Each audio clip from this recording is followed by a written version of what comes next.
ஓம் சாய்ராம், ஜெய் சாய்ராம். என் அன்பு குழந்தையே, நீ அன்றும் இன்றும் என்றும் உனக்கு குருநாதர் வடிவில் வந்திருக்கும் என் பிடியில் இருக்கிறாய் என்பதை மறவாதே. இதை நீ மறவாமல் இருந்தால் உனக்கு எந்த பயமும் இருக்கப் போவதில்லை. நீ வாழ்ந்து கொண்டிருக்கும் தற்போதைய வாழ்க்கை நான் உனக்கு கொடுத்தது. இதில் நீ அனுபவிக்கும் நன்மை தீமை அத்தனையும் என் முன்னிலையில் நான் உனக்கு கொடுத்தது என்பதை ஒரு நாளும் மறவாதே. இதை நீ புரிந்து கொண்டால் மறுகணமே உனது கண்கள் முன்பு நான் தோன்றுவேன்.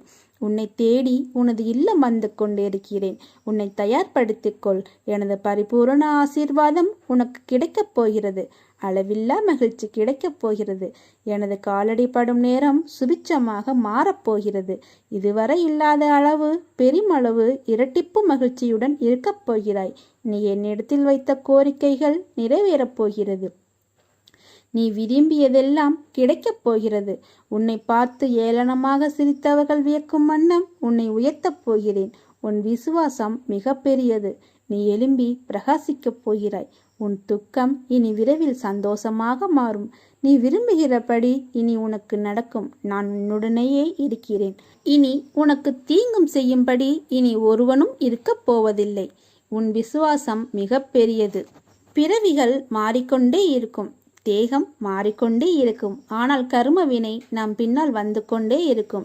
மீதமுள்ள கர்ம வினைகளில்தான் பிறவிகள் தொடர்கின்றன. அனுபவிக்காமல் கர்ம வினை நீங்காது. வேறு வழி இல்லை. அனுபவிக்காமலேயே இருக்க முடியாது என்பதற்கு உதாரணம்தான் இந்த பிறவி. அதை கர்மாவின் உருவமாகவே கருத வேண்டும். ஆனால் இவ்விஷயத்தில் பாபாவை ஆராதனை செய்து கொண்டிருந்தால், அவரின் கதைகளை கேட்டுக்கொண்டிருந்தால், சாயி சாயி என்று எப்பொழுதும் நீங்கள் ஸ்மரணை செய்து கொண்டிருந்தால், அதன் பலனாக இரும்பு போன்ற கர்மாவாக இருந்தாலும் பஞ்சு போலாகிவிடும். அந்த பஞ்சு போன்ற கர்மாவை அனுபவிக்கும் சக்தியை கூட சக்தியே உருவான ஸ்ரீ சாய்பாபா தருவார். அதாவது தலைக்கு வந்தது அனுபவிப்பது சரியாக தெரியாமலேயே தலைப்பாகையோடு போய்விடும். உன் வாழ்க்கையில் பல ஆச்சரியங்கள் அற்புதங்கள் நடக்கப் போவதையும் நீ உயரப்போவதையும் உன்னை வேண்டாம் என வெறுத்து ஒதுக்க பார்ப்பவர்கள் பார்க்கப் போகிறார்கள்.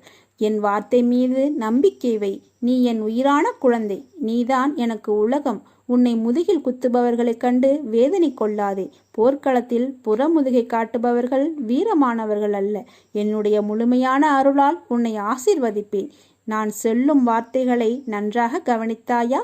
என்னுடைய முழுமையான அருளால் உன்னை ஆசீர்வதிப்பேன். தீராது என்று நீ நினைத்த உன் உடற்கஷ்டத்தில் ஒரு நிலையான அதிசயம் நிகழ்த்தி வருவது போல உன் மன கஷ்டமும் இப்போது தீர்ந்து வாழ்க்கையில் நீ ஜெயிப்பாய். உனக்கான சந்தோஷம் உன்னை தேடி வந்து விட்டது. நீ என்னை நினைக்கும் போது உனக்குள் ஒரு சிலிர்த்த உணவை ஏற்படுத்தும். அதுதான் நீ என் மேல் கொண்ட உண்மையான அன்பின் வெளிப்பாடு. உன்னை நான் உயிராய் காப்பேன். உங்கள் வேண்டுதல் எனக்கு கேட்காமல் இருக்குமா? என் இதயம் இலகாமல் இருக்குமா? ஸ்மரணை உங்களுடையதாக இருக்கையில் என் இதயத்தில் எதிர்வினை ஏற்படாமல் போகுமா? நான் சர்வமும் வியாபித்திருக்கிறேன். உங்களுக்கு அருகிலேயே நான் இருக்கிறேன். யார் என்ன நம்பிக்கையற்ற வார்த்தைகளை சொன்னாலும், இது எப்படி நடக்க சாத்தியமில்லை என்று சொன்னாலும், அவர்கள் சொல்வது நடப்பது போல தெரிந்தாலும் அவற்றை நம்பாதே. இந்த சாயை பணிந்தால் எதற்குமே விதிவிலக்கு உண்டு. என்னுடைய கதைகளை, அதாவது ஸ்ரீ சாய் சச்சரித்தை சிரத்தையுடன் சிரவணம் செய்யுங்கள், படியுங்கள், மனனம் செய்யுங்கள், மனத்தில் இருத்தி கொள்ளுங்கள். முடிந்தவரை கடைபிடியுங்கள். உங்கள் கோரிக்கைகள் எதுவானாலும் கண்டிப்பாக நிறைவேறும். கர்ம வினைகள் எவ்வளவு பலமானதாக இருந்தாலும் கன நேரத்தில் இந்த சாயை பணிந்தால் நசிந்துவிடும். என் அனுக்கிரகம் உங்களுக்கு நிரந்தரமாக இருக்கும். நான் உன் கைகள் இரண்டையும் பிடித்து கொண்டு போகிறேன். நீ அமைதியாக என் பின்னால் வந்தால் போதும். மீதி இருக்கும் காலத்தை நான் நிறைவாக கொண்டு செல்வேன். பாபா, நான் இருக்கிறேன், வா. இது உன் சாயப்பாவின் சத்திய வாக்கு. நீ என் கைப்பிடியில் உள்ளாய். உன்னை நான் தவற விடுவேனா என்ன? கண்டிப்பாக நீ எப்போதும் காப்பாற்றப்படுவாய். முன்னேறி செல். எப்போதும் முன்னோக்கியே நட. இப்பொழுது இருக்கும் உன் மனநிலையை குறித்து சிறிதும் அஞ்சாதே, அதிருப்தி அடையாதே. லட்சியத்தை அடைந்தே தீருவேன் என்று உன் உள்ளத்தில் உறுதியை உண்டாக்கிக்கொள். நீ செய்யும் செயல்களில் ஈடுபாடும் அந்த செயல் உனக்கு எவ்வளவு முக்கியமானது என்ற உணர்வும் இல்லையே நீ செய்வதெல்லாம் நேரத்தையும் வாழ்க்கையையும் வீணடிப்பது மட்டுமே. எதிலும் வெற்றி பெற இயலாது. நீ செய்யும் காரியத்தால் வாழ்க்கையில் ஏதோ ஒன்று சரியாகவோ தவறாகவோ நடந்தால் அதற்கு காரணம் எது என்பதை முதலில் பார். வாழ்க்கையின் சிறு சிறு விஷயங்களிலும் முழு ஈடுபாட்டுடன் இருந்தீர்கள் என்றால் அதில் நீ நிச்சயம் வெற்றி பெறுவாய். ஒரு புல் வளர்வதற்கு சிரமப்படுவதில்லை.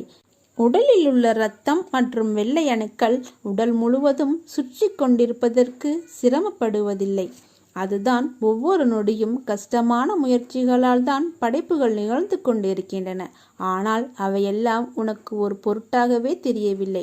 நீ படும் துயரங்களும் சிரமங்களும் தான் உனக்கு பெரிதாக இருக்கிறது.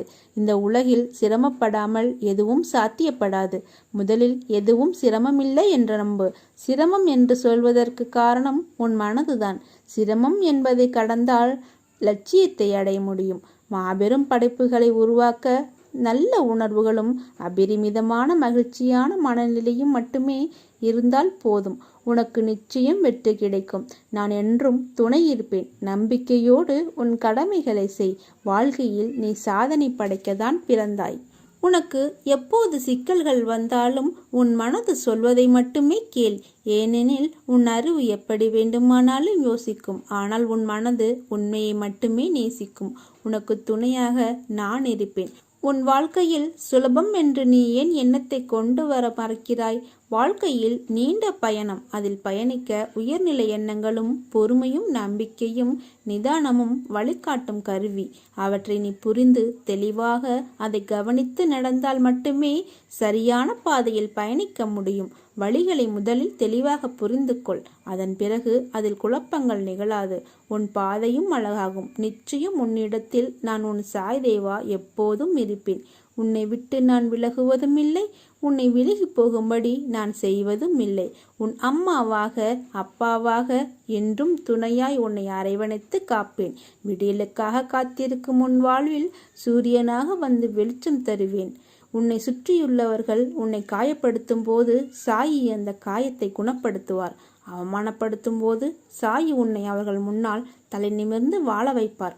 உனக்கான நல்ல நேரம் வரும் என்று நான் நம்பிக்கையாய் கூறுகிறேன். என் வார்த்தைகளின் மீது நம்பிக்கை வை. கிடைக்குமா என கேட்காதே, கிடைக்கும் என நம்பு. நடக்குமா என கேட்காதே, நடக்கும் என நம்பு. முடியுமா என கேட்காதே, முடியும் என நம்பு. ஓம் சாய்ராம், ஜெய் சாய்ராம். எல்லாம் நல்லதாகவே நடக்கும்.